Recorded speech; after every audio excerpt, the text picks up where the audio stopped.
राधे राधे आप सभी को भैया दूज की हार्दिक शुभकामनाएं। भैया दूज का पर्व कार्तिक माह की द्वितीया तिथि को मनाया जाता है। भाई दूज को यम द्वितीया भी कहते हैं। इस दिन बहनें अपने भाई की लंबी उम्र, खुशहाल जीवन और अच्छे स्वास्थ्य की कामना करती हैं। आज की इस वीडियो में मैं आपको भाई दूज की कहानी सुनाऊंगी। एक बुढ़िया माई थी, उसके 7 बेटे और एक बेटी थी। बेटे की शादी हो चुकी थी। जब भी उसके बेटे की शादी होती तो फेरों के समय एक नाग आता और उसके बेटे को डस लेता था। बेटे की वहीं पर मृत्यु हो जाती और बहू विधवा। इस तरह उसके 6 बेटे मर चुके थे। 7वें बेटे की शादी होनी बाकी थी। इस तरह अपने बेटों के मर जाने के दुख से बुढ़िया माई रो रो के अंधी हो गई थी। भाई दूज आने को हुई तो भाई ने कहा कि मैं बहन से तिलक कराने जाऊंगा। माँ ने कहा ठीक है। उधर जब बहन को पता चला कि उसका भाई आ रहा है तो वह खुशी से पागल होकर पड़ोसन के गई और पूछने लगी कि जब बहुत प्यारा भाई घर आए तो क्या बनाना चाहिए। पड़ोसन उसकी खुशी को देखकर जल भून गई और कह दिया कि दूध से रसोई ले, घी में चावल पका। बहन ने ऐसा ही किया। उधर भाई जब बहन के घर जा रहा था तो उसे रास्ते में सांप मिला और सांप उसे डसने को हुआ। भाई बोला, तुम मुझे क्यों डस रहे हो? सांप बोला, मैं तुम्हारा काल हूँ और मुझे तुमको डसना है। भाई बोला, मेरी बहन मेरा इंतजार कर रही है और मैं जब तिलक करा के वापस लौटूंगा तब तुम मुझे डस लेना। सांप ने कहा, भला आज तक कोई अपनी मौत के लिए लौट के आया है जो तुम आओगे? भाई ने कहा, अगर तुम्हें यकीन नहीं है तो तुम मेरे झोले में बैठ जा। जब मैं अपनी बहन के तिलक कर लूँ तब तू मुझे डस लेना। सांप ने ऐसा ही किया। भाई बहन के घर पहुंच गया। दोनों बड़े खुश हुए। भाई बोला, बहन जल्दी से खाना दे, बड़ी भूख लगी है। बहन क्या करे, न तो दूध की रसोई सूखे और न ही घी में चावल पके। भाई ने पूछा, बहन इतनी देर क्यों लग रही है? तू क्या पका रही है? तब बहन ने बताया कि ऐसे ऐसे किया है। भाई बोला, पगली, कहीं घी में भी चावल पके हैं या दूध से भी कोई रसोई लीपे है? गोबर से रसोई लीप और दूध में चावल पकाओ। बहन ने ऐसा ही किया। खाना खा के भाई को बहुत जोर से नींद आने लगी। इतने में बहन के बच्चे आ गए। बोले, मामा मामा हमारे लिए क्या लाए हो? भाई बोला, मैं तो कुछ नहीं लाया। बच्चों ने वह झोला ले लिया जिसमें सांप था। जैसे ही उसे खोला उसमें से हीरे का हार निकला। बहन ने कहा, भैया तूने बताया नहीं कि तू मेरे लिए इतना सुंदर हार लाए हो। भाई बोला, बहना तुझे पसंद है तो तू ले ले, मुझे हार का क्या करना। अगले दिन भाई बोला, अब मुझे जाना है और मेरे लिए खाना रख दे। बहन ने उसके लिए एक लड्डू बना के एक डिब्बे में रख के दे दिए। भाई कुछ दूर जाकर थककर एक पेड़ के नीचे सो गया। उधर बहन के जब बच्चों को भूख लगी तो माँ से कहा कि माँ खाना दे दो। माँ ने कहा, खाना अभी बनने में देर है। तो बच्चे बोले कि मामा को जो रखा है वही दे दो। तो वह बोली कि लड्डू बनाने के लिए बाजरा पीसा था वही बचा पड़ा है, चक्की में जाकर खा लो। बच्चों ने देखा कि चक्की में तो सांप की हड्डियां पड़ी हैं।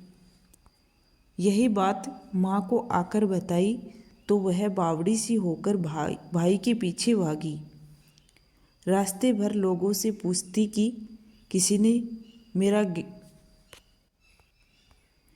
गैल बाटोई देखा, किसी ने मेरा बावड़ा सा भाई देखा। तब एक ने बताया कि कोई लेटा तो है पेड़ के नीचे। देख ले वही तो नहीं है। भागी भागी पेड़ के नीचे पहुंची, अपने भाई को नींद से उठाया। भैया भैया कहीं तूने मेरे लड्डू तो नहीं खाए? भाई बोला, ये ले तेरे लड्डू। नहीं खाए मैंने, ले दे के लड्डू ही तो दिए थे। उसके भी पीछे पीछे आ गई। बहन बोली, नहीं भाई तू झूठ बोल रहा है, जरूर तूने खाया है। अब तो मैं तेरे साथ चलूँगी। भाई बोला, तू न मान रही है तो चल फिर। चलते चलते बहन को प्यास लगती है। वह भाई को कहती है कि मुझे पानी पीना है। भाई बोला, अब मैं यहाँ तेरे लिए पानी कहाँ से लाऊं? देख दूर कहीं चील उड़ रही है, चली जा, वहाँ शायद तुझे पानी मिल जाए। तब बहन वहाँ गई और पानी पीकर जब लौट रही थी तो रास्ते में देखती है कि एक जगह ज़मीन में 6 शिलाएँ गड़ी हैं और एक बिना गड़े रखी हुई थी। उसने एक बुढ़िया माई से पूछा कि ये शिलाएँ कैसी हैं? उस बुढ़िया माई ने बताया कि एक बुढ़िया माई है, उसके 7 बेटे थे। 6 बेटे तो शादी के मंडप में ही मर चुके हैं, तो उनके नाम की ये शिलाएँ ज़मीन में गड़ी हैं। अभी 7वें की शादी होनी बाकी है।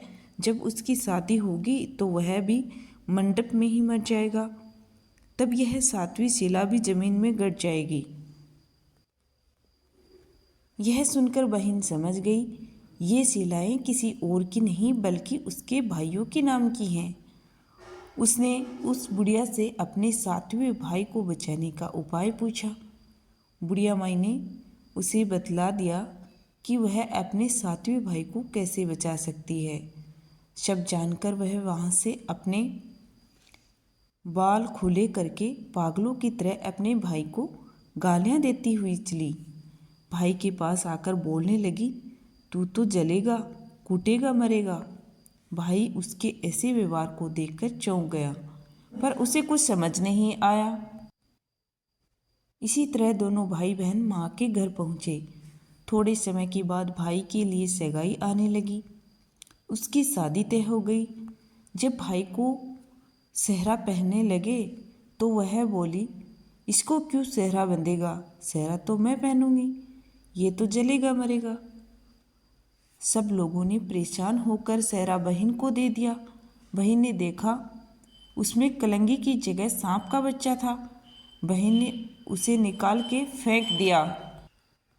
अब जब भाई घोड़ी पर चढ़ने लगा तो बहन फिर बोली, ये घोड़ी पर क्यों चढ़ेगा? घोड़ी पर तो मैं बैठूंगी, ये तो जलेगा मरेगा। इसकी लाश को चील कौवे खाएंगे। सब लोग बहुत परेशान हुए और सब ने उसे घोड़ी पर भी चढ़ने दिया। अब जब बारात चलने को हुई तब बहन बोली, ये क्यों दरवाजे से निकलेगा? ये तो पीछे के रास्ते से जाएगा, दरवाजे से तो मैं निकलूंगी। जब वह दरवाजे के नीचे से जा रही थी तो दरवाज़ा अचानक गिरने लगा। बहन ने एक ईंट उठाकर अपनी चुनरी में रख ली। दरवाज़ा वहीं की वहीं रुक गया। सब लोगों को बड़ा अचंभा हुआ। रास्ते में एक जगह बारात रुकी तो भाई को पीपल के पेड़ के नीचे खड़ा कर दिया। बहन कहने लगी, क्यों छाँव में खड़े हो? ये तो धूप में खड़ा होगा, छाँव में तो मैं खड़ी होंगी। जैसे ही वह पेड़ के नीचे खड़ी हुई, पेड़ गिरने लगा। बहन ने एक पत्ता तोड़कर अपनी चुनरी में रख लिया। पेड़ वहीं की वहीं रुक गया। अब तो सबको विश्वास हो गया कि ये बावली कोई जादू टोना सीख कर आई है, जो बार बार अपने भाई की रक्षा कर रही है। ऐसे करते करते फेरों का समय आ गया। जब दुल्हन आई तो उसने दुल्हन के कान में कहा, अब तक तो मैंने मेरे भाई को बचा लिया, अब तू ही अपने पति को और साथ ही अपने मरे हुए जेठों को बचा सकती है। फेरों के समय एक नाग आया जो वैसे ही दूल्हे को डसने को हुआ।